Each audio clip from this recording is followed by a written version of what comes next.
April 5th, 2021, and this is where I say I've had enough. The Wrestling Inc. podcast for Monday Night Raw, the go-home show before Wrestling Inc. No, before WrestleMania. This is Wrestling Inc. I can't remember where I am or what I'm doing. Folks, this is my last Monday night for the foreseeable future. I'm Glenn Rubenstein, joined by Raj Giri and Dan St. Germain from Wrestle Roasts, our special guest tonight. What's going on? Thank you guys for having me, guys.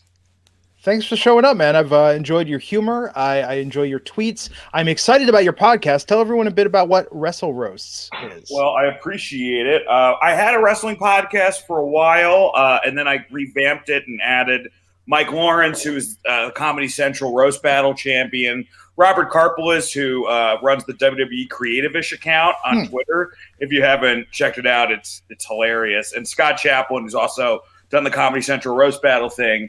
And we teamed up with, All Things Comedy, which was my partner beforehand, and ad-free shows with Conrad over there. And we kind of made it, so every week we roast a wrestling legend, but we also talk about the current product. We just have a lot of fun, man. It's like, it's fun first.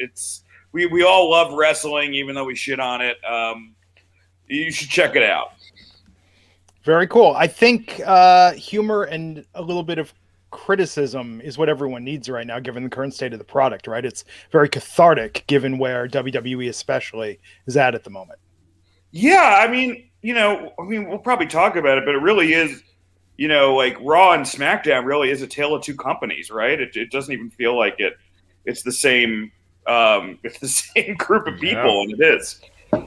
I just think it's really hard to get to do that much, to write that much new every week. Whether you're a sitcom writer or a wrestling producer, it's a lot of work. And so they just repeat the same scripts every week on Raw. So there we go. How long have you been watching wrestling, Dan? I've been watching since about fourth grade, or so. I think I was around WrestleMania 10. Okay. I started watching. And I watched it a little bit before that. I watched the Warrior and Jake and people like that. But I really, I've loved it for a long time. So, WrestleMania 9, I believe that was the first WrestleMania that had Raw, and you had a Raw leading into it. Can you think of a more boring episode of a WrestleMania go-home show for Raw than tonight?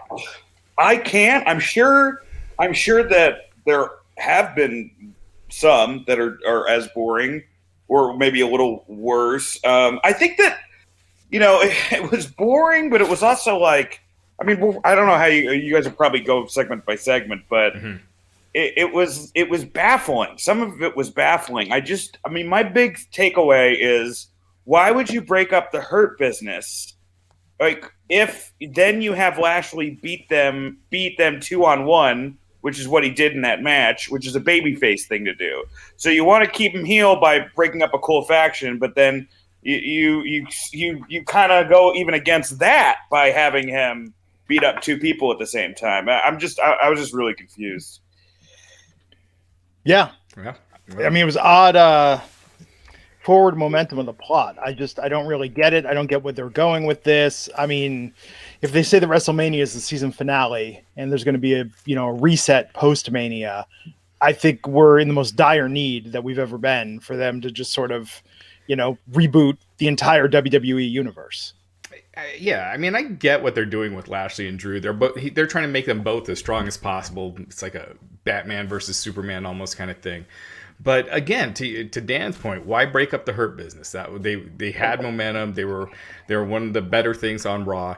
You could have had Lashley squash Mason, T-Bone, and T-Bar. There's a ton of guys he could be squashing. You don't need to turn the Hurt Business and just destroy him like that. So, a lot of that stuff we'll get into. And it's funny, Raj, you even say they want to emulate Batman versus Superman. That's something growing up we all thought would be so cool. And then when it finally happened, it was, wow, this is surprisingly boring and tedious. And there's no real payoff at the end. So Kong versus Godzilla was good, though. I've heard it was good. And I'm going to watch it soon. It's like every Godzilla movie. The first hour is boring as hell, and at the end of it, they just fight each other, and it's fun to watch. Yeah, the fights are great. The parts with humans kind of suck. But I don't think, has there ever been a good Godzilla movie when it's focused on the people? Godzilla 1985 with Raymond Burr. I remember that. It's been so long since I've seen that, but I never saw that. Oh, it's really terrible. What they shot scenes for the U.S. audience. Basically, they took the film as it was released in Japan and then, made an entire other narrative for U.S. audiences. It's really, really bad. Real quick, a couple of these super chats. Matthew Pierce saying Elevation was better than Raw. There is too much wrestling on nowadays. Jody Shauna Jenkins with the $5 Canadian super chat saying, that's why I love this podcast when Matt Morgan isn't available. Sami Zayn is. Well done, Raj. Well, welcome, Sammy. Jax Callan saying, I ask every new guest this, Dan, are you a Cobra Kai fan? Okay. Yes. I'm still haven't finished the second season yet, but yes. Oh, really? So. And finally, the Almighty with the $1.99 super chat saying, welcome to Monday Night Repeat. Yes. Speaking of which, though, you guys check out the Mighty Ducks reboot? No. No, I'm not. Is it good? No, it's literally like they said, Cobra Kai worked out. So I don't we have Coach Gordon Bombay be old and grizzled and just sort of bitter at the world. It's very, very similar. Is it a movie or a series? No, it's a series on Disney Plus. Okay. Yeah, I saw a preview for that. Been watching it every Friday after my Falcon and the Winter Soldier. But no, it's good. But yet, it's very, very much what you'd think it would be. So I guess we should dive into Raw tonight. Oh, Drew McIntyre coming out to the ring, cutting a promo on Bobby Lashley, the Hurt Business, and Baron Corbin, who will face in the main event tonight. I don't know. Is this, Dan, is this working for you, the Bobby Drew feud? I feel like the Bobby Drew feud isn't. I thought this promo was very good. Okay. I thought, Drew's a really good champion, but he's not gonna elevate the product. He's gonna be great in what you give him, but he's not gonna be like a Stone Cold Steve Austin where he's gonna elevate the segment into something else. So again, I thought the promo was really good, but the booking was so crazy throughout the show that I totally forgot about this promo until you brought it up. Yeah, same here. I just feel like, again, with Drew, it's hard to tell because it's all been in the, the COVID era with him on top. So It's hard to tell if his stuff is really working or not. I find his promos have been kind of bland, but it's doing what it's supposed to, but it didn't get me excited about anything. And I remember I was thinking back to last year's Go Home show or the Go Home Raws for WrestleMania, and you had those great promos. I mean, I hated those shows from the PC, but you had those great promos from AJ and Taker and Rollins and who did he face? Owens, and you just had great promos all around. And I think they let them be themselves more and not stick to the script as much. And I just wish they'd do that more here because everything just felt so scripted, telegraphed. You just knew what they were going to say when they said it. Yeah. But it feels like Drew being their chance to have a big babyface win in front of the crowd is the only logic to him winning this match, right? Bobby and MVP feel like they're on a whole other level in terms of charisma. Bobby feels so dominant right now. Just everything about them feels ready for prime time. Whereas with Drew, he feels very adequate, for lack of a better term, but not exceptional, which is amazing to say about somebody his size. I just don't think the characters ever really connected with me. Chris Pantaleo, he's usually in our chat and on Twitter, he mentioned that Drew really would probably work well as like a 90s Triple H type of heel who's just kind of a prick, just kind of a little bit of, kind of asshole-ish. And you remember like that segment he did with Heath Slater, when he was a heel, not when he turned babyface, but when he was a heel backstage and just that prick. And I almost feel like he's more naturally suited for that. Yeah, it's it's very. Vince is just really good at booking cool heels. Ever since Billy Graham was his favorite wrestler, and it's like he's always been really, really good at it. Even that's I think the argument of Hogan was almost kind of a heel at times. In his booking, especially around the WrestleMania 5 time with Macho. Like if anybody else was doing it, it'd be like, well, yeah, he's a heel. But yeah, when it comes to just like pure white meat baby faces, I do think that Vince struggles a little bit. So maybe booking him like a Triple H heel would actually get him over as a babyface. I don't know what happens. Yeah, that's usually what happens, right? I mean, look at New Japan. Like Ospreay says God is dead, and then everybody cheers. So right. It's a strange time for sure. I just don't think Drew, or I don't think Vince can relate to being an underdog. Like, there's nothing babyface about Vince McMahon, and that's why he has his trouble writing for them. But like with the heels, the thing with Heath was like probably the meanest thing that I've seen any wrestler do in recent memory on WWE programming. That's why it was so effective, to get him heel heat. So I don't know. I just feel like this has been a big nothing, and it'll be interesting with the audience to see who the audience is rooting for. Because remember, this is going to be the first time that Vince McMahon's not controlling the reactions. The first time in a year this weekend. That's going to be interesting. I think what he's going to do, I think they're going to make that go first and have Drew be the first theme everyone hears. So that's the first pop. And this way, Vince will be proven right because everyone's just going to be cheering because they're around people for the first time in a year. Yeah, and I wonder if just people being around other people for the first time, they're like, we're not going to go against the grain. We're just going to, we're going to go along with the show, who we're supposed to boo and we're supposed to cheer. Because you're not getting all those guys from Europe and the European fans who will toss a wrench and things. So no, it's mostly local, fans from the U.S. So. What a crazy thing for a European to do, like to just come to Tampa for WrestleMania after like just being ravaged by the second bubonic plague. Like this is where I'm going to make my stand here at Hogan's Beach. I'm telling you though, people are hungry for any entertainment. I've been thinking about this because we're moving to Vegas. Tell my wife the other night, I'm like, you know what? I'm going to go see an Elvis impersonator show. I'm going to go see Chris Angel. I'm going to go see Carrot Top. Like, I'm just dying to go out and do something. I don't care what's open. Just anything will suffice. I'm with you. I can't wait until I just get coughed on. I'm nostalgic for getting coughed on. Well, that's the one thing. That's why the Gallagher should be touring now. Like, this would be perfect. He's been building up his whole career for this. Yeah. I wonder. I flirted with coming out as Gallagher 3 because his brother, Gallagher 2 got sued by Gallagher 1, and I wanted to see if Gallagher 2 or 1 would sue me if I became Gallagher 3, or maybe Gallagher red and black like the Wolfpack. I'm not sure. Nathaniel Cook with the super chat saying, I've been a wrestling fan for over 30 years and this is beyond horrible. What is worst is a workhorse like Jey Uso is not even on the WrestleMania card. But he'll be involved in the Roman match somehow. He'll definitely be there. I wouldn't be surprised to see Jimmy back. Yeah, that'd be cool. Real quick, Team Acro 34 saying, I think WWE is going to be in for a rude awakening when McIntyre gets booed at WrestleMania. Justice for Lashley and the Hurt Business. Yeah, it'll be interesting. I'm looking forward to it. And that match is going to be night 1. They're calling it the main event, but that seems the strongest candidate to go first. I think so.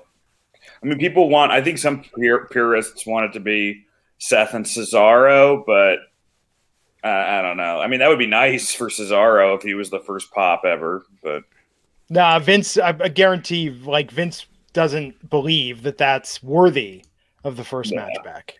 I think it's going to be Drew. Drew's going to be the first music you hear. Yeah. Hey, let's take a moment to thank a brand new sponsor to the Wrestling Inc. podcast. I feel like we finally made it because we have DraftKings as a sponsor of tonight's episode of Wrestling Inc.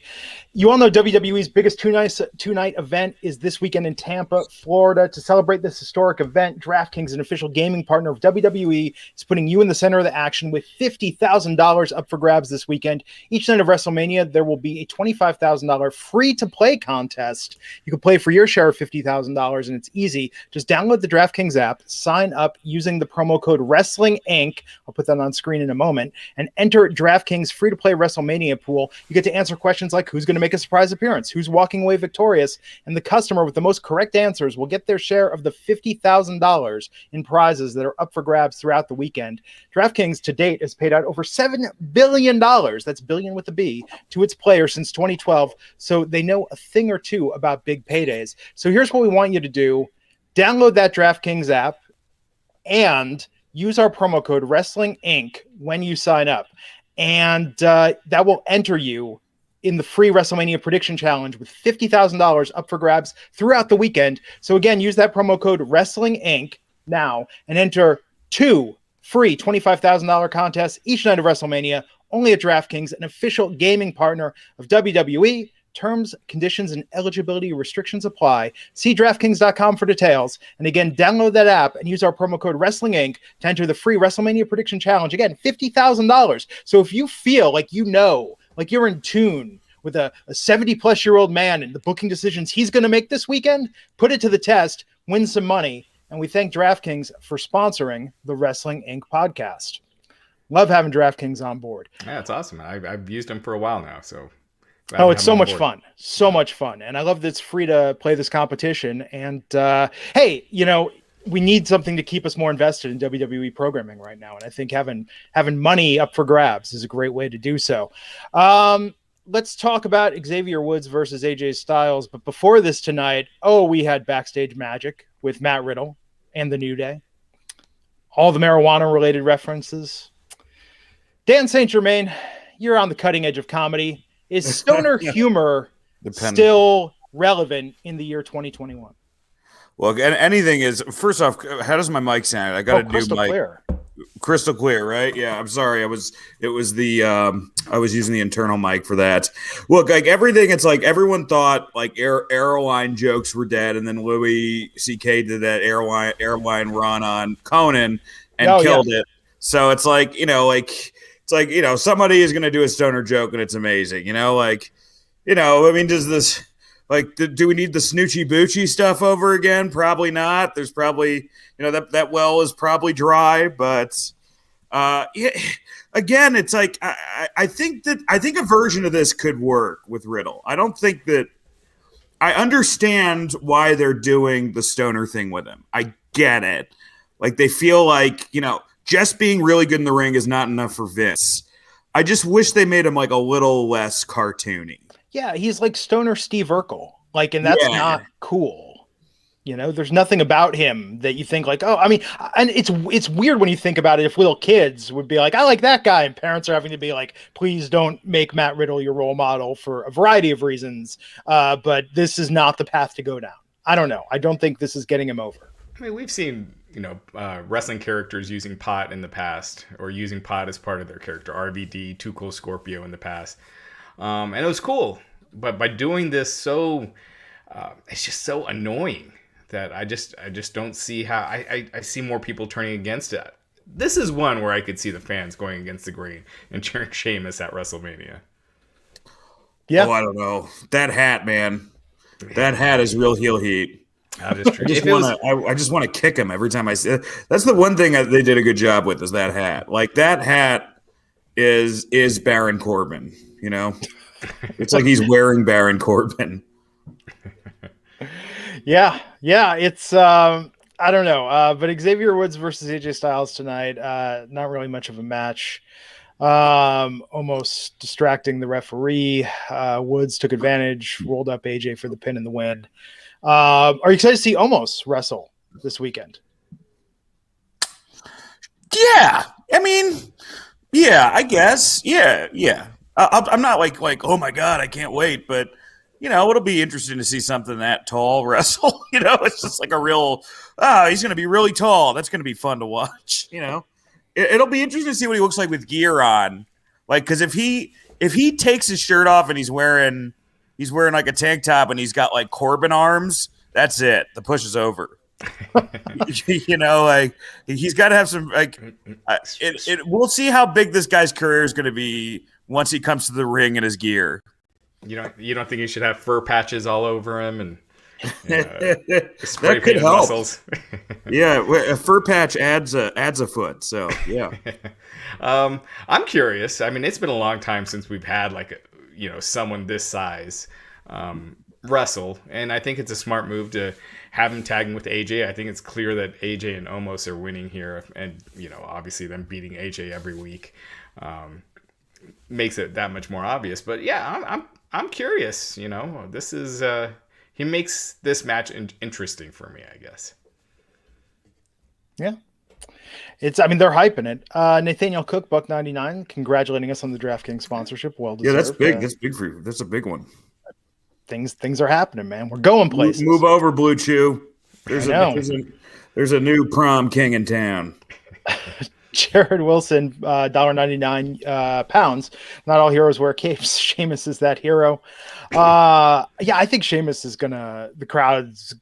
If there's any smarkiness to the crowd, this will be where it really shows itself, is during this match. King Rail saying Riddle is so damn corny. He reminds me of someone who still thinks fart jokes are funny. That would be like sophisticated for Riddle at this point. It could be the best thing in the world for Riddle if he gets booed, right? Because then maybe it'll be like the Rock thing. Like we'll do a more aggressive version of that, his character. Yeah, he needs something. Like this has just been bad.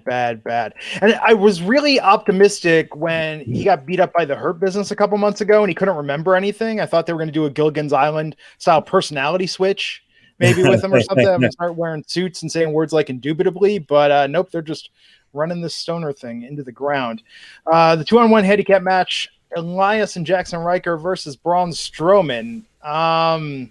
Man, they gave us the hype package for Braun's match against Shane at Mania. But this tonight, Braun looking dominant. I don't know. What do you think about this, Dan? You excited for this match? No, I am not. Look, it's just, I tweeted about this. It's very hard for me to root for a guy as an underdog who, during the pandemic when they were, like 3 weeks before they put the title on him, he like shit all over indie wrestlers, so this whole thing of like I'm fighting for everybody who's just like me. And I don't know why, usually that stuff doesn't bother me as much, but for whatever reason, this one bothered me because I'm like, no, man, you're not speaking for like the common man. You're speaking for like, like whatever guy buys like a Barack Obama cutout for his paintball course. That's who you're speaking for. You're not speaking for me, So no, I don't know. I just don't. I'm not really totally into the guy, and maybe Shane will carry him to something, but again, it's like Shane can't carry. He can't carry anybody. It's like AJ carried Shane. That's Angle carried Shane. That's how it works. And it's weird. Shane made a really good baby face. I think that he was a good underdog. He put on, he had the spectacle of the jumps in his matches, doing the big leaps. But I think that, I don't know. I just feel that this with Braun, like I'm not feeling sympathy for Braun. I think Shane is just feeling really forced. Like this whole thing is just stupid. To borrow a phrase, the pinnacle. The build is you called me stupid. That's pretty much it. Which makes Shane a babyface. But on the positive, there were no choo-choo sounds tonight, so that was good. Yeah, they didn't do the train. Here we see Braun. You see him, this giant, imposing dude, talking about being bullied. I just feel like there's something missing there. I'm sure maybe he was back in the day, but I just feel like there's a disconnect when he's the one, standing up for people getting bullied. Dan, to your point about that tweet he made before the pandemic, most people don't know about that, but I think even just people watching at home, it's just hard for him to be a sympathetic figure. To your point, I do think Braun is the heel and Shane is the babyface would have worked much better. Braun's just kind of going through people and Shane's trying to stop him. I don't know, just something else. But this feud has just sucked. So it's like tall guys always have it easy. You know what I mean? So it's like I just never believe, a tall guy's getting picked on unless they're like Giant Gonzalez or something. I could see that. Yeah, if Kevin Owens was talking about how he was bullied or something like that, right? I would get that. Yeah, right. For sure. Yeah. But anyway. Yeah. So Braun has to win, though, right? You never know with Shane. I mean, I hope it's Miz, but I think it'll probably be Braun. I mean, the Braun character is dead, right? If he doesn't win a steel cage match against Shane. I mean, Shane did beat the Miz like 3 times on TV. That's true. Miz never got his win back. He's one up on Roman Reigns too. So you That's just right. never know. Never But yeah, know. I would think that Braun has to win. So if you guys are making a DraftKings bet, that's who I'm picking so far. yeah, that's a good one. So let's talk about backstage, the Miz and Morrison with paint going after Bad Bunny's $3.6 million Bugatti. I want to know how they did this. This was impressive just for, I mean, yeah, that wasn't a replica car, right? Like that was the real deal. I think it was, but I mean, Yeah. it's clear that was like water paint. You saw Sure. Yeah. Yeah, but still, if like, you know, if I own a car that's $36,000, I'm not letting you take that chance, No, especially a white car.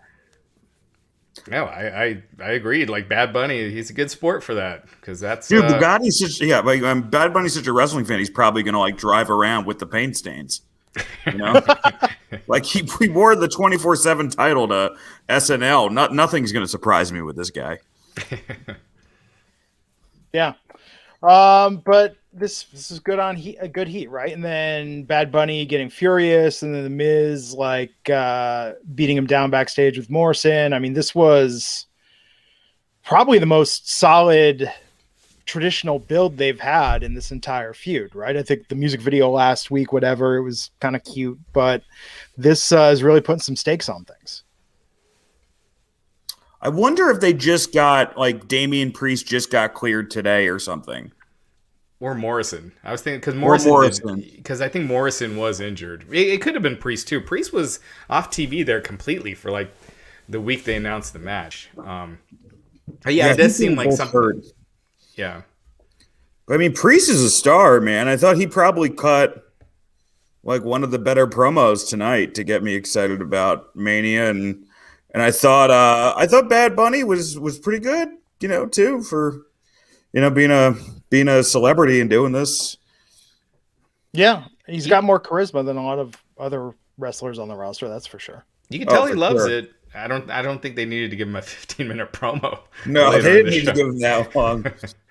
But yeah, I mean, I do hope that Damian Priest gets the win.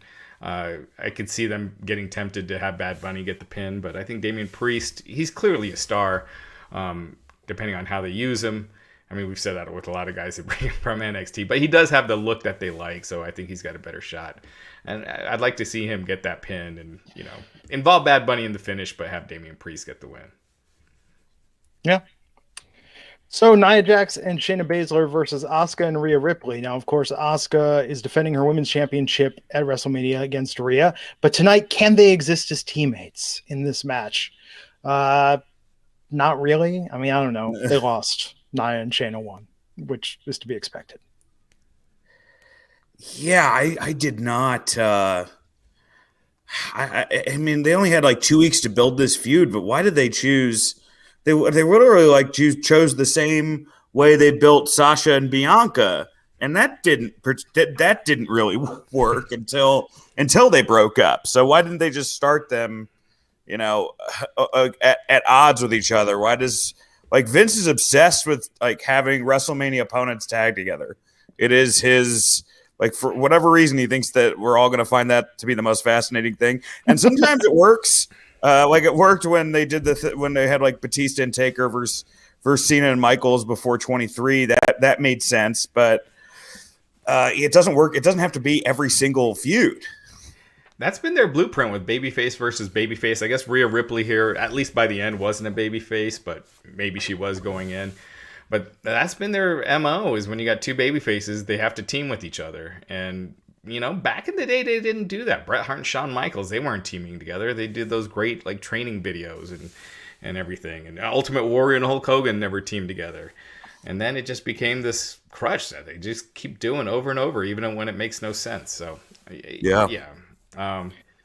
But yeah, Rhea shoving Asuka tonight. I don't know. I think she could be kind of a badass. She I think is the closest to inheriting that spirit of Stone Cold, of being like the badass that people cheer for, right? Like not a heel, but not like a pure white meat babyface. And I don't know tonight. Like I'm not crazy about this build, but she needs to beat Asuka this weekend, right? Like it would be so weird if she didn't, because she lost against Charlotte last year. I mean, I could see that being a schmaz, like Charlotte getting involved or Bayley getting involved, since neither of them have a place on the card yet.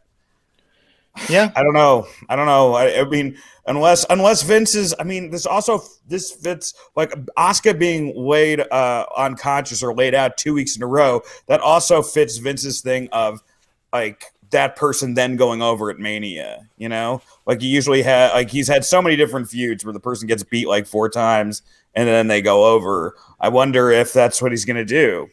That's exactly what I was thinking. You know, that formula where someone is laid out. Whoever's laid out right before WrestleMania or whoever loses ends up winning at Mania. And when I saw that, that was what kind of worried me, because Rhea Ripley, I think, losing at Mania hurts her a lot, because she did lose last year as well, right off the bat.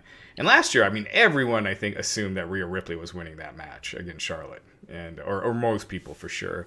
And when you had Charlotte beat her and she never got that win back and just kind of faded away, like, you know, it stalled her career for sure. So I hope they don't make that same mistake again, because they need some spark in that Raw women's division right now. Yeah. So after this, we saw more heat building with the Hurt Business and MVP, them getting into it, setting up the match to come later. And then something I think I predicted this happening. I'm very happy to see it happen tonight. But Nia and Shayna cutting that promo backstage about Mania and their tag team championships. And then Lana and Naomi appear, then Dana Brooke and Mandy Rose, Natalya and Tamina, the Riot Squad, and even Billie Kay. And we're going to have a tag team qualifier match on Saturday. And then the winner is going to face for the titles on Sunday for night 2 of Mania. So it's a great way to get more women on the card and inject some much needed life into the women's tag division. Yeah, I like it. I hope. I kind of wish that they told a longer story with the Riot Squad. Maybe that would be like a fun way for them to get over. Because I feel like that they're going to be the ones that are cheered during that match. We'll see. Who do you think should win that? And there is a chance. I remember seeing that Carmella and Billie Kay might. That's happening. That's got to be happening. So of those teams, I think Carmella and Billie Kay would be something different, be interesting. And the other matches, I feel like we've seen them all already. Natalya and Tamina, when they did that combo into the heart attack last Friday, that was the moment that I instantly took them seriously. And I really want to see a match with them versus Shayna and Nia. Yeah. Like, and do like a really aggressive women's tag match. So we'll see. Dan, who do you got? Who do you think is going to? I'm going to go, with Naomi, and who I think it's going to be Naomi and Lana. Mm-hmm. I could see them wanting Lana to have a WrestleMania moment after the past year. But, Raj makes a lot of sense with it being Billie Kay and Bayley, or Billie Kay and Carmella, and then having them win. That also makes a lot of sense to me. And it's a new match, so. Mm-hmm. And they wouldn't do it there's no way to have that much plot action to have Sasha lose to Bianca early in the night and then reteam with Bayley. Like there's been no foreshadowing of that whatsoever. So I doubt that's going to happen. Yeah, I don't think that they would I don't think so. I think that's going to be a bigger moment almost. Like keep that moment for another show, I think. Tina Miller is asking if Bayley is hurt, because if not, her not being on this is shameful. She carried SmackDown last summer. I haven't heard that she's hurt. I mean, there's a lot of people. First, Jeff Hardy all of a sudden just disappeared. Like he's not even in the Andre Battle Royal. There's a lot of people. We had an article on Wrestling Inc. earlier today just listing the names of the people that are not currently booked for WrestleMania. Charlotte and Bayley, I would think they would find something for him, but I agree with you. I mean, her and Sasha. I mean, they were the best feud last summer. Yeah. So Bobby beat Cedric Alexander in a 1-on-1 match. So the Hurt Business, like, this is it. There's no getting back together after all this, right? Not until Vince gives up on Lashley, and then they just get them back together in like the second hour of a random Raw, and then the announcers kind of throw it away like it's not a big deal. That does very seem very likely. No, it definitely. Okay, this is like my ultimate glasses half full booking. Like Monday night, the Hurt Business reforms, but it's Lashley, Keith Lee, Ricochet, and MVP, that would be. I wouldn't have a problem with that because Shelton's older, and Cedric is just not going to be a guy that Vince is ever going to push. So why not just give it to Ricochet and Keith Lee, who are not doing anything anyway? At least fucking put them with Lashley and give them that MVP on the mic. Yeah, I mean I like that idea. Keith Lee hadn't been cleared lately, but if he can get cleared and return to action, I definitely like that idea. Yeah. We got a video package recap on Randy Orton and the Fiend Bray Wyatt with Alexa Bliss. That match graphic. How can anyone look at that match graphic and the render they've got for burnt Bray Wyatt or burnt Fiend and be like, this is cool, I'm into this? I'm just shocked it's not a Firefly Funhouse match. I thought that's for sure what we were going to get, and I was looking forward to that. Like, the idea of these two having an actual match on the show, I mean, that's going to be terrible. We've seen it already and how bad it was. Yeah, I mean, I thought it was just going to be, a box of gimmicks. I was kind of looking forward to it because of that. I thought they were going to maybe do an old, This Is Your Life, but with Evolution sort of thing, they did with Cena and the NWO last year. But no, instead, maybe maybe it'll just turn into a Firefly Funhouse. Like that's the swerve or whatever. I don't know. Well, I was thought because I could see them not wanting to do that kind of a match with fans there, where they're having to watch a screen. But you could have done something where they start off in the Firefly Funhouse and end up outside. Somehow they get out and then it ends up in the ring. So then at least the fans get to see it too, and it's not all just a cinematic experience for them. But yeah, I agree. Just a regular match with angle, them, right? Like this whole thing. Like, how does this play out? Like, obviously the Fiend goes over, but is there some sort of spooky?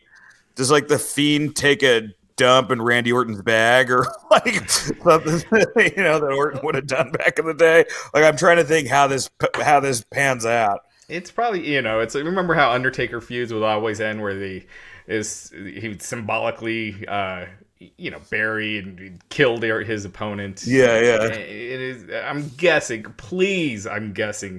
that they do something like that, and this ends the feud. But yeah, the Fiend winning. This would be all worth it for me if the Fiend goes to heaven like Undertaker did with Yokozuna. I would fly to Tampa for that.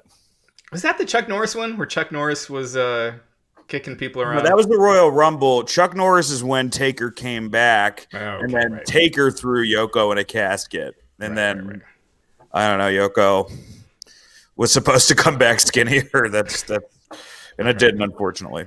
Yeah. So we saw Bad Bunny and Damian Priest cut a promo on The Miz and Morrison. This was way too long. But the big thing coming out of it was this was changed from a singles match to a tag team match. So yeah, and Miz and Morrison just kind of nonchalantly, they're like, now it's a tag team match. Damian Priest, said one line like, well, now it's got to be a tag team match. Backstage, Sheamus stopped Mustafa Ali backstage with some advice before Ali's match with Riddle. Riddle came flying through them on his scooter. Scooters aren't cool. Were scooters ever cool? The Razor scooter was cool 20 years ago for a hot minute, and then it just sort of became you might as well be rollerblading. That's the level of cool a Razor scooter is. I think rollerblading is cool if you're like a ripped gay dude. Like it's a cool, like if you're in Long Beach, like I know like some of my gay friends, like it's a good way to get like noticed by other dudes. I say this as a straight man who has not seriously dated a man, but yeah, scooters are not cool. Long story short. Scooters not cool. Hoverboard would have been dorkier. My daughters both have scooters, but they are 10 and 12. Yeah, if you're like a little kid in a Spielberg movie, it's cool. Like that's about it. Raj, when we were 10 and 12, like pogo balls were cool and like hacky sacks. Jams. Did you have jam shorts? I had jam shorts. So I'm saying that stuff's not cool. It was cool for a moment, but it wasn't actually cool. Right. You know what would be cool? Those moon shoes. Remember moon shoes? If Riddle jumped to the ring in those, maybe. That was, I don't know. Probably wouldn't be good either. Chrono Shaw with the $2 super chat saying, MVP saying, get angry, Bobby, get angry. It's kind of like the Rusev crush. Jared Wilson saying, Riddle should be a heel who's totally oblivious and in denial about his actions. Still have him doing backstage stuff makes him more annoying. I'm all for it. If this was all him being a heel this whole time, that would be genius. And then finally, Stephen Marchichuli saying, do you think the next chapter for The Fiend is he and Wyatt are two different people? Like the Joe Park thing with Abyss? Yeah, exactly. David Hall saying rumors is Bo Dallas is the Burn Fiend. That's how you do it. I mean, what's Bo up to? He's building a farm with Liv Morgan or something. That's what pretty good, pretty good backup plan. Right. Yeah. He doesn't have the worst gig. Yeah. No.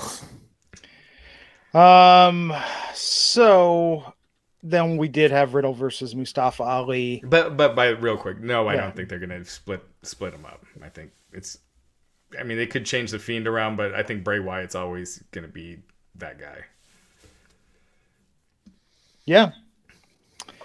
We shall see. I think he's going to get somehow burnt or more messed up, and then he's going to come out like Eric Stoltz at the end of the Fly 2 from the weird cocoon, or like Sigourney Weaver and Rick Moranis at the end of Ghostbusters. Like he'll emerge from his crispy shell.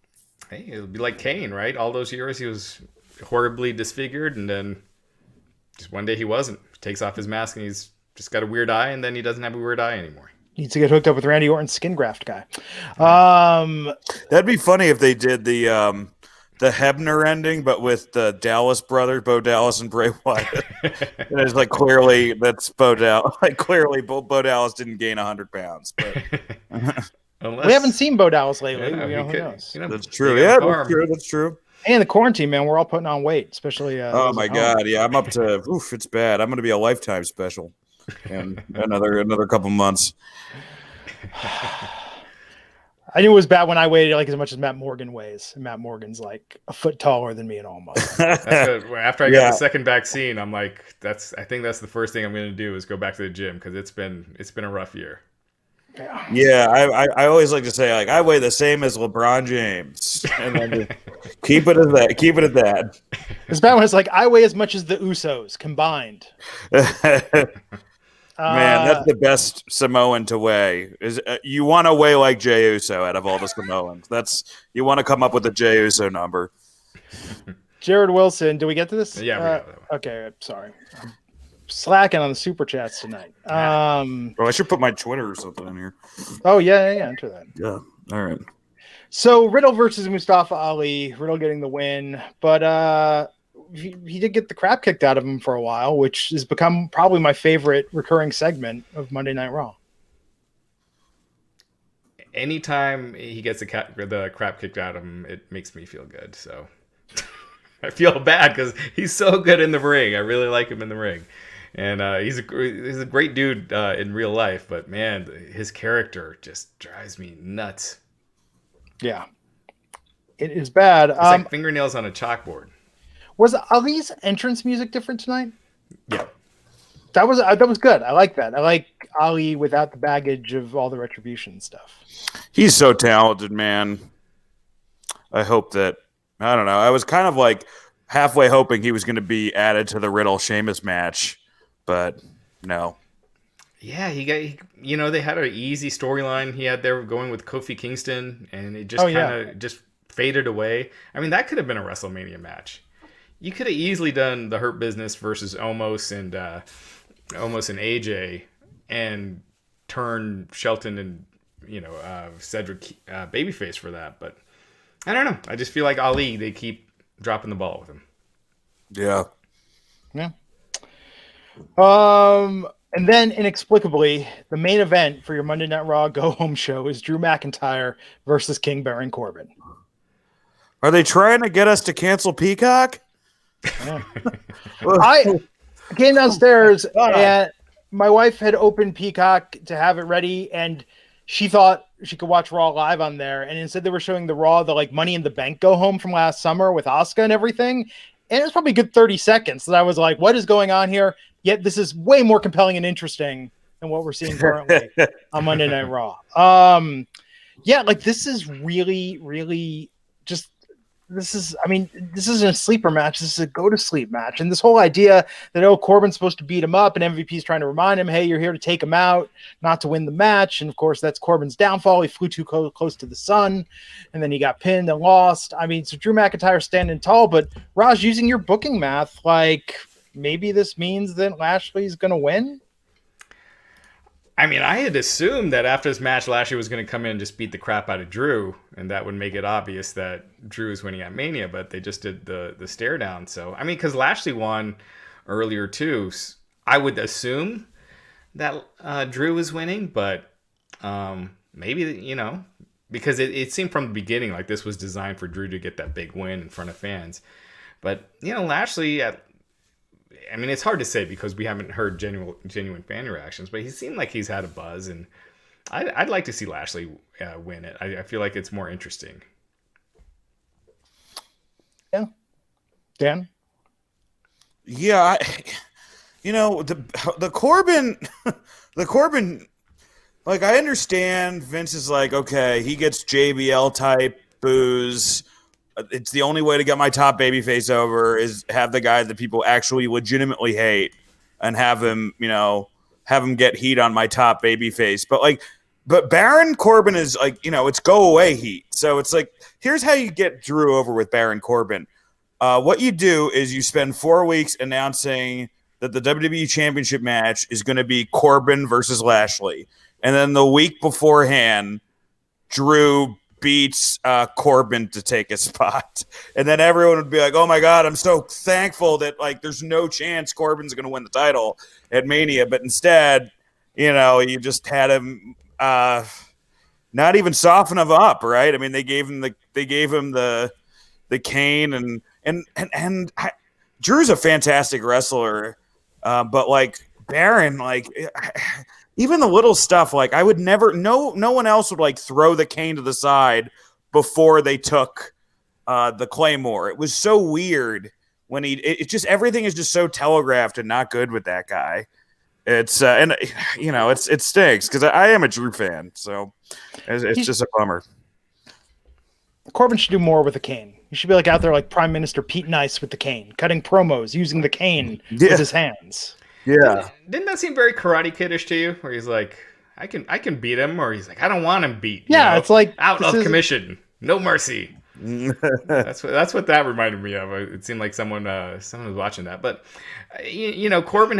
This is nothing against Corbin. He just hasn't been booked strong for a while. So having him do a 20-minute match with the guy that's going to be in your main event, competitive, it did nothing for me. You knew who was going to win. It was obvious.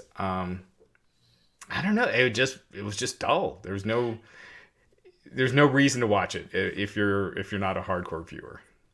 Let's ask the real question, which is, do you think Vince McMahon has ever seen the Karate Kid, and what was his reaction to it? Oh, he was cheering the Cobra Kais. He just saw the first Karate Kid. Knowing Vince, he has no idea what Cobra Kai is, but he just saw the original Karate Kid and is like, we should do something with this. Yeah, can we sign that Zapka we kid? Need a crease. Yeah. It's just him on the phone with Mr. Miyagi's agents, not believing he's dead. Yeah. I wouldn't be surprised. Have you guys watched that Pat Morita documentary yet? I haven't watched it yet. I've heard of it, but no, is it good? No, I haven't seen it. I want to watch it. It looks good. Yeah. He had an interesting career. I just watched it. This is, an advertisement for my podcast, Wrestle Roasts podcast. We're roasting Hulk Hogan this Friday. We just did Ronda Rousey. We did the Hardys week before that. But I watched last night, to get some inspiration for material. I watched Finding Hulk Hogan. Do you remember that documentary on A&E? It was in 2010, and it was right when Hogan signed with Impact. And it's so funny with Hogan because, Hogan is whatever he thinks America wants him to be in that moment. So it was 2010 was right around when The Wrestler was popular, So the whole thing just feels like this gritty wrestler. He's like, man, the only time I feel alive is in the ring. And you're like, well, that's not true, Terry. Everyone knows that's not true. You'd rather be playing bass in your beach band with Metallica, You don't want to be wrestling, but we watched that whole. We were talking about documentaries, so that's what made me think about the. Did you hear? Did you hear Hulk on After the Bell last week? No. What did he say? He was still he was saying that he had a big disagreement with Vince McMahon at WrestleMania 6 because he wanted to turn heel and become Hulk Hogan, and he wanted to knock Ultimate Warrior out after the match and turn heel. That's bullshit. You never wanted to turn heel in WWF. You didn't want to turn heel in WCW. They had to convince you for a long time. I mean, that is the least spectacular lie that Hogan has ever told. Really? Oh, God. As far as he Metallica. Metallica. He fought Muhammad Ali to a draw. That was one. It's just, the George Foreman girl story is amazing. Yeah. That they just went with George Foreman because Hogan didn't pick up the call because they didn't have answering machines back then. I mean, it's just incredible stuff. The guy is just. So I mean, I think that should have been his defense after the N-word thing. Is he should have been like, "Look, of course I don't believe that. I lie about everything. Why do you think that I meant it when I said that? Literally, I've never told the truth." So. Yeah, I mean, he's an interesting one. Is he hosting both nights? I think so. But you know what? Hosting is usually just the opening segment and maybe one more appearance. But I mean, Titus. I think Titus O'Neil is getting the Warrior Award this year for hosting with Hulk Hogan. I really do. I think it's like there was a bunch of kids with cancer, and they were like, you know what, Titus, you take it this year. This is, there's a cure for cancer. There's no cure once Hulkamania spreads. So, Wrestle Roasts. If you want to hear more, when's the Hogan episode dropping? Well, the Hogan one's dropping Friday. We got Ronda out right now, but we've also done the Hardys, $1 Million Man and Virgil, Bret Hart, Goldberg, which a lot of people listen to. Big Show. We've done a bunch, and we're it's me, myself, Mike Lawrence, who was the season 1 roast battle winner. He's also written on almost every Comedy Central show under the sun. I've written on one. Robert Karpolis, like I said, it is the WB Creative-ish account. Scott Chaplin, who's hilarious. He was a co-host of me, my old podcast, and now he's on this one. And we're also having Benji Afalo and Brian Moses, who was the host of Comedy Central's Roast Battle for 2 seasons. He's going to be roasting Hogan this week too. So it should be a lot of fun, guys. And we may have a run-in. We may have a special run-in, but I'm not going to make too many promises. There you go. Wrestle Roasts available everywhere podcasts are heard.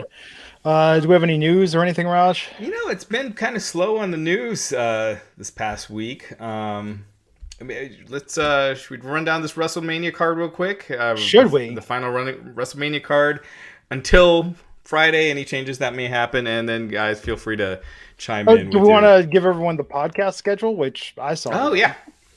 So Glenn is not going to be doing the Raw podcast starting next week. He'll be doing our new Tuesday night podcast, our NXT podcast with Issa and Alfred Konuwa.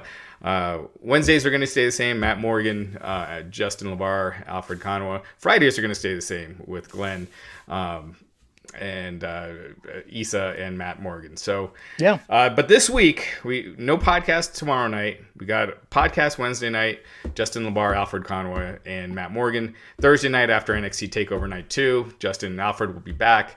Friday night, the regular schedule on our Fridays with Matt Morgan, Issa, and Glenn. Saturday night after WrestleMania Night 1, it'll be Justin LeBar and Alfred Conway. And then Sunday night, it'll be myself, Matt Morgan, and Glenn Rubenstein. Yeah. So a ton of stuff coming up. It's not Blueprint Matt Morgan, is it? It is Blueprint. Yes, Matt it's the Morgan. Blueprint. It is Matt Blueprint Matt Morgan. That's I was wondering whether or not. Yeah. But then I was like, it's got to be Blueprint Matt Morgan, because how mean it would have been if Glenn earlier is just like, I found out I was as fat as Matt Morgan, and there's just another Matt Morgan guy. Not fat away as Matt much. Morgan. Matt Morgan will have you know there's no body fat. And Raj, please get Dan here to co-host with Matt when I'm out one night, because I'll tune in for that when I I'm would love to. in Vegas setting up my new house. Matt Morgan, if you put me and Matt Morgan side by side, it would be like DeVito and Schwarzenegger and twins. Like all this shit that they didn't use for Matt Morgan, they just created into me, just a giant Irish tit with hair. Jackson Collins $4.99. Mania back with fans somewhat in a normal scenario, and Vince crapped all over a huge opportunity. I think this is Vince feeling like Mania's the draw. We don't even need to announce a match. This is WrestleMania. People are going to show up, especially now. And they are. I mean, it's going to be about. It seems like it's going to be 25,000 fans tonight. Whatever it is, there's not many tickets left. You can still get tickets, but there's not that many out there. Which is crazy when a baseball game in Texas sold out. Like, was baseball selling out pre-COVID? Like, baseball's the most boring sport to watch live. Bring a book, bring a tablet, bring something, but WrestleMania not sold out. I've been to a handful of baseball games and they were never sold out. Never. That I went to. Chris Pantaleo saying Hogan lies more than he lies for a pin. It's true. All right, real quick. WrestleMania, night one. Outside the main events, I forget which matches are on which night. But here we go. Cesaro versus Seth Rollins. You guys, your picks. I'm going to go with Seth. Just because I just don't see Vince putting Cesaro over. I want it to be Cesaro, but in my DraftKings pick, it's going to be Seth. I think Seth as well.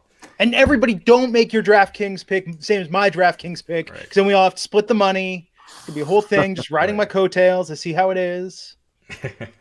Miz and John Morrison versus Bad Bunny and Damian Priest. I mean, these seem pretty obvious. Do we have any harder ones? Yeah, Bad Bunny and Damian Priest. It's got to be them, right? Yeah. I think. And Bad Bunny's going to get the pin. Priest should get the pin. Yeah. But I think Bad Bunny pins Miz. Yeah. Number one contenders tag team turmoil match: Lana and Naomi versus Tamina, Snuka, and Natalya. We kind of went over this. Liv Morgan, Ruby Riott, Mandy Rose, and Dana Brooke. Maybe Carmella and Billie Kay. Yeah. So you were saying Lana and Naomi. I think Natalya and Tamina and Raj. Who did you have? I said Carmella and Billie Kay. I think Raj may be right. Yeah. Steel cage match: Shane McMahon versus Braun. I'm going to go Braun. Yeah, it's going to be Braun. Yeah, I think that's an easy. These night ones seem. I mean, assuming they go as we're saying, a lot of the top ones seem pretty predictable. SmackDown Women's Title match: Bianca Belair versus Sasha Banks. This is a little tougher. It's got to be Bianca. Yeah, it's got to be Bianca. You think this match closes the show that night, or? Yeah, I think they're going to do Bianca because I think they're going to. I think they're going to do Bianca because they're going to maybe leave the title on Asuka and Roman. Oh, yeah. But Bianca, I mean, this story has been so tepid and lukewarm that if Bianca doesn't get this, I mean, I don't know where they take her character from here if she doesn't win this feud. Could you? I mean, I hope this goes on last. But could you imagine, her first year on the roster and she's standing at the end of WrestleMania with the belt? That'd be awesome. Finally, the WWE Championship: Drew McIntyre versus Bobby Lashley. Shelton, obviously Shelton Benjamin and Cedric Alexander banned from ringside. They're no longer a part of it. Good thing we have that stip. All right. I'm.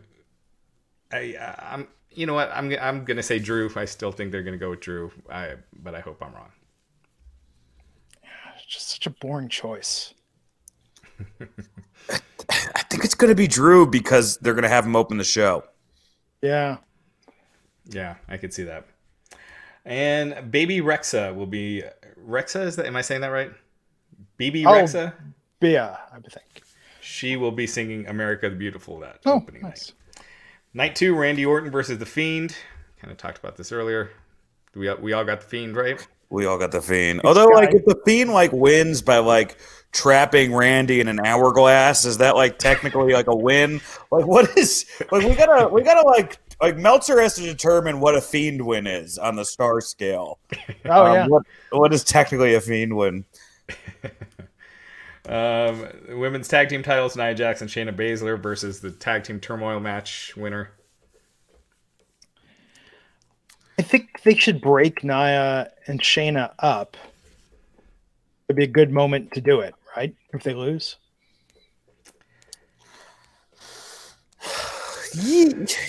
I don't know. You know, I guess I'm going to go with whoever the challengers are. I'm like, I know that like you can tell that Vince really likes or WWE likes Shayna and Nia a lot. But like I could also just see them winning the titles back in a week. Like Vince doesn't care about the tag titles. Like it can go back and forth a million times. He doesn't give a shit. Yeah. But Naomi and Lana, that would be a big crowd moment. Yeah, probably not though. Probably would just be I think people so. chanting Miro like an asshole. Oh, maybe. You know, like knowing that. Yeah. Yeah, I'm gonna go with Carmella and Billie Kay. Okay. They got a lot of title matches on the second night. Yeah, the United States title match: Sheamus versus Riddle. Please be Sheamus. Sheamus has kind of left him laying every time. I think it's Riddle. I think it's going to be a disqualification, and Riddle wins. I don't think he pinned Sheamus clean though. What if it's a DQ and every other active member of the roster comes out and just take turns beating on Matt Riddle? That's a babyface for Vince. That's the John McClane babyface. And it just turns into like a hazing scene from Dazed and Confused because everyone's lining up with paddles. Be a feel good moment. Nigerian drum match for the Intercontinental title: Apollo Crews versus Big E. I think Apollo here. I predict myself getting uncomfortable during this match. A Nigerian drum match seems like something where you'd hear it and you'd be like, "Oh, you can't do that today." It just seems like something I hope Vince didn't illustrate for them. This is how you do it. Yeah, I don't know, man. I think it's got to be Apollo though, right? Because it's his gimmick match. I mean, if this motherfucker brings up a Nigerian drum match and then loses the Nigerian drum match, a stipulation we didn't even know about until a week ago, he's at 205 Live for the rest of his career. There's no other way. Yeah, that's a steep descent after that. Like you can't introduce a gimmick match and then lose said gimmick match a week later. That is the saddest thing in the world. Yeah, we'll see. I mean, I think Big E still has momentum, but I don't know. This is tough. They both really need this win. I think Big E goes on to bigger things after this. Hope so. They need more people near the top. But I think he needs to drop that title to go, and I think Apollo Crews is... Again, he's lost so many times that if he doesn't win here, he's kind of buried. Yeah. The Raw Women's title, Asuka versus Rhea Ripley. After tonight, I'm kind of thinking Asuka. Really? Yeah. I think Rhea Ripley should win. I think it hurts her not to win. I think, but just from the way they booked it, I almost feel like they booked it for Asuka to win, unless again Charlotte Flair gets involved. Yeah, I really thought it was going to be Rhea, but now I feel like it's going to be Asuka after tonight. Yeah, we'll see. I mean, they need something new. They haven't really made a new female superstar, I mean, in years, right? I think Ronda halted the momentum of that next generation that was coming up from NXT. And then I think, Becky deservedly so had just a triumphant run. But I don't know. I mean, I feel like this is their chance with Rhea and Bianca to really solidify some new top talent. And maybe they will. Yeah. And then finally, triple threat for the WWE Universal title. Daniel Bryan versus Edge versus Roman Reigns. I think it's going to be Roman. I think it's going to be Roman. I mean, they may shock everybody and do Edge or Daniel Bryan, but I think it's going to be Roman. And I think it should be Roman. Yeah, I think it's going to be Roman. And we forgot KO versus Sami Zayn. Oh, yeah. KO versus... with Logan Paul. What's that? Logan Paul. Yeah, I think Edge pins Daniel Bryan to win. Really? Yeah, and then Roman gets it back later. I think Roman should win, but I think this gives it a way to kind of switch things up for a little bit and then get Roman back on top, but without beating him. Because otherwise, a triple threat, I don't know. I feel like there's no real reason for it. You could have just kept it Roman Reigns versus Edge. Yeah. And then Kevin Owens versus Sami Zayn. Logan Paul will be the special guest. Is he the ref or is he just like an enforcer? I think he's just in the corner. He's just in the corner of Sammy. I mean, I hope it's Sammy and Logan Paul helps him win, and it leads to a Logan Paul Kevin Owens match at Radio. That would be great for everybody. It would be great for Kevin to make him more of like a mainstream star, and it'd be great for like Logan as a heel. I think would be really good for his shoot fights coming up. But it'll probably be Kevin Owens and Logan Paul helping Kevin Owens win, which nobody really wants to see, but that's what it'll be. That's what I think. I think Logan Paul helps Kevin Owens win, and afterwards Logan Paul knocks out Sami Zayn. Yeah. But you kind of like what the match you want to see is, I mean, how fun would Owens Logan Paul online be for the 3 months leading up to Mania?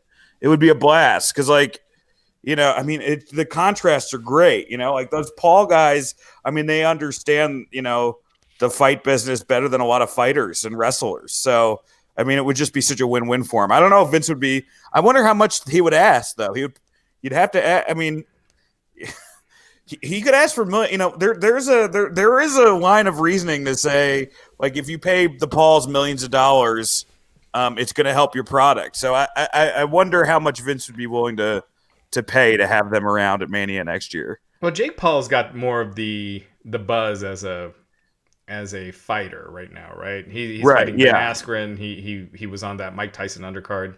Mm-hmm. Did you see that Nate Robinson fight? Oh my God, it was crazy. I saw the knockout. I didn't see the whole fight. Oh, geez, it was like one of the saddest things ever.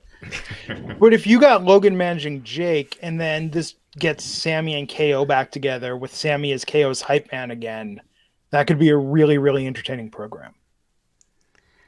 It would cost a lot of money, and I don't know if WWE is willing to put that up right now. Yeah.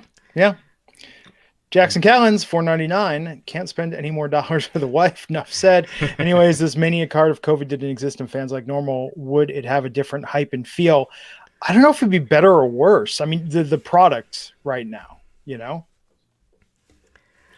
Who knows, man? I think Roman would probably be a babyface right now. He'd probably be getting cheered, but Raw, I don't think it would be better. I mean, SmackDown, I find SmackDown so much easier to watch every week than Raw. But man, this is it. This is the final Raw before WrestleMania, and it was a really dull show. I think last year, if I recall, we were very excited because given all the darkness and despair and uncertainty in the world, knowing that WWE had to pull a rabbit out of their hat in such constrained circumstances, I think we were all very optimistic about what we were going to see, and they exceeded those expectations. I thought the build to last year's, as far as the promos that they did and everything, were really good. last year's WrestleMania, the Firefly Funhouse and the Boneyard match are the only two things on that show I could watch again. Just those empty arena shows, I just can't watch it personally. Yeah, it's so like even when they like show clips of or it was on Instagram, all the photos from the first Performance Center show were online. It is eerie. It is eerie that we watched that for like 4 months. It's like almost like it's like walking around in like a town and not realizing the town's actually like a nuclear test site or something. Like that's kind of what it felt like. Very standish. It's just creepy. Yeah. And then finally, wrestling enthusiast with the $1.99 super chat saying thoughts on Jericho on the Austin podcast. They didn't mention that right on tonight. I don't think they mentioned that. I think so. Yeah. I'm watching. I think it'd be fantastic. Oh yeah, I can't wait. I saw the funniest meme. It was a still of Austin interviewing Jericho, and the only question was, "Where was your wife on January 6th?" Jericho's like, "Oh, I don't know what to do." Yeah, I mean, it'll be fun, man. I don't think it's going to be as like revelatory as people think it's going to be. There's only going to be a limit. I think a lot of it's going to be, talking about their work together, and then, and I'm sure he'll put AEW over at the end, and but I don't think it's going to be. There's not going to be like we're not going to like have like a 15. I don't think people are going to get the 15-minute conversation about like why Jericho chose AEW over WWE. Right. We're not going to get that. Yeah, I would be surprised if you heard Tony Khan's name. I would be surprised if it went much further than that. Yeah, like you said, I'm sure he'll say, I'm with AEW now. It's going great. Yada yada yada. But everything else on that interview will be like the Undertaker interviews, where it's looking back on the career, going back, and not really talking too much about current stuff. And finally, Alejandro Villarreal saying NXT stand and deliver. I look into the card, the matches, and makes sense. Meanwhile, WrestleMania looks like a card just put together just for the time frame. We shall see. I'll tell you though, man, I'm looking forward to covering NXT every week. Like I'm glad. I mean, I'm just so done with Raw. But now watch, Monday they're going to change it, and Bianca's going to move there, and it'll be everyone I love will be moved to Monday nights, and I'll be like stuck recapping like Riddle versus Corbin on Fridays. But no, I mean like NXT is just a better show, and I think Tuesdays is going to take so much pressure off them going forward. Yeah, you really did not.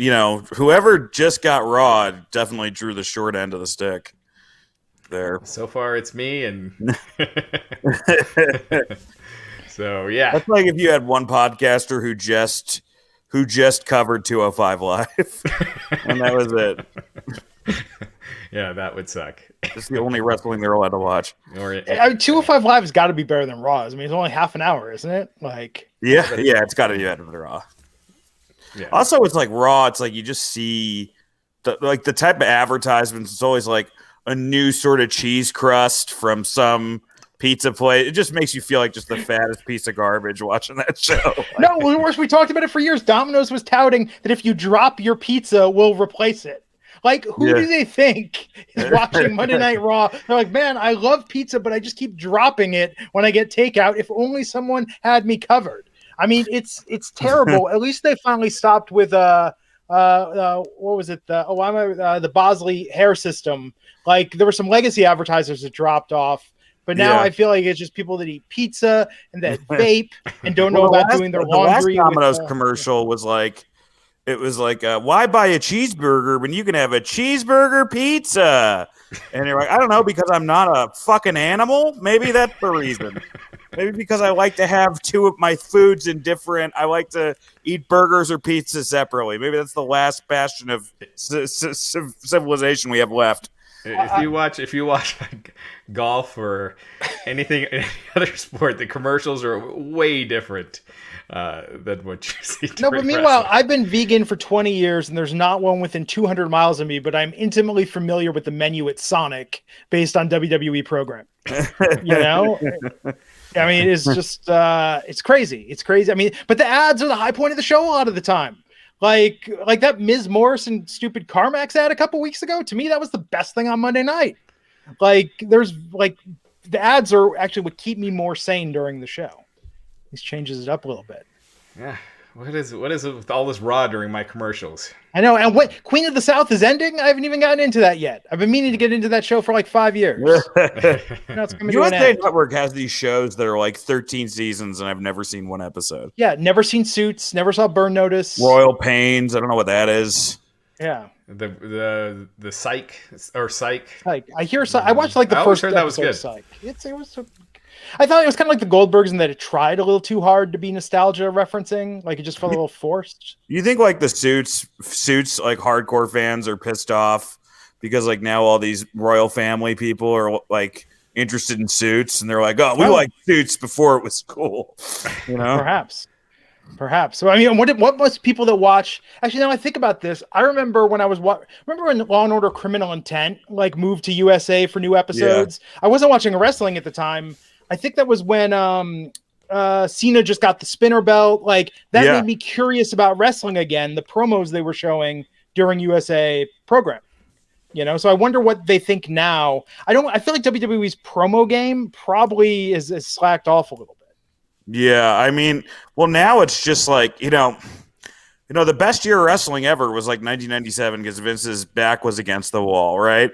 But now these like guaranteed TV deals, it's the opposite of back against the wall. He has like, you know, and especially when you have like Tony Khan cutting promos on the other, it's like he can just kind of kick back right now. He doesn't care. And now with Peacock, now there's no incentive to get people to want to subscribe. I mean, you know, before you cared about the network numbers and everything like that. Now the Peacock number is guaranteed. So whatever they do, it's, you know. And it's only paid Saturday and Sunday. It's not on the free cock. It's only on Peacock Premium. Right. Yes. You have the $4.99 to $9. I always get the premium confused. There's premium and premium plus, right? And premium either plus. Way, it is an amazing deal. Like a lot of people are annoyed that some of the old content has gone away, but like $5 now a month, and if you would have told like grammar school version of me that I could have gotten a pay-per-view for $5 a month, I would have been like so pumped. But now that you know the deal is guaranteed, I wonder how bad these pay-per-views are going to be until SummerSlam. You know, like if they're just going to completely take their foot off the gas until SummerSlam. You know, Breaking Bad was like renewed season to season. Like most TV shows don't get 5 years guaranteed money. Do whatever you want. We believe in you. We're going to put it on the air. Most of them have to fight to keep you interested and keep the network interested in renewing them. And most people just don't like wrestling, so it's not like a network executive is going to be able to tell the difference between like the good and bad shit. Yeah, right. They're gonna be like, all right, well, I mean, there's still guys in underwear slapping each other. You know, I don't know. Yeah, it's still the most popular thing that we got. So it's still the most popular that we got. It's fine. I don't get it, but somebody does. Yeah, it's interesting. Right. Well, cool. So, Dan, where can people find you on the interwebs? I'm on Instagram at Dan St. Germain, and I'm on Twitter at DS Germain. I got a website, danstgermain.net, where you can see my tour dates. I'm doing a gig in Iowa at the end of May and a gig in Poughkeepsie in June, moving back to New York doing stand-up. But the reason I'm here is that I have this new podcast, Wrestle Roasts, with Mike Lawrence, Robert Karpolis, Scott Chaplin, and this week we're roasting Hulk Hogan. Next week we're going to be doing Shawn Michaels. If you become a patron, you get to check out our roast of New Jack, which we're doing next week too. So we got a lot of fun stuff on there. And thank you, Raj and Glenn, for having me on. I really appreciate it. Thank you. Absolutely. I'm at Glenn Rubenstein. You're not going to see me back on Mondays for the foreseeable future, but going to be moving to Tuesdays for NXT coverage. I'll still be on Fridays with Matt Morgan. We're talking about SmackDown. I'll still be on the pay-per-views, yada, yada, yada. And tune in to see who Raj suckers into hosting the show with him on Monday. Well, next week, it's Jack Farmer is back, so it'll be me and Jack. And a third. Poor Jack. Just another Matt Morgan. Just a ring. No. There we go. So until next time, folks, happy WrestleMania week. We'll catch you back here on the Wrestling Inc. podcast. Take care.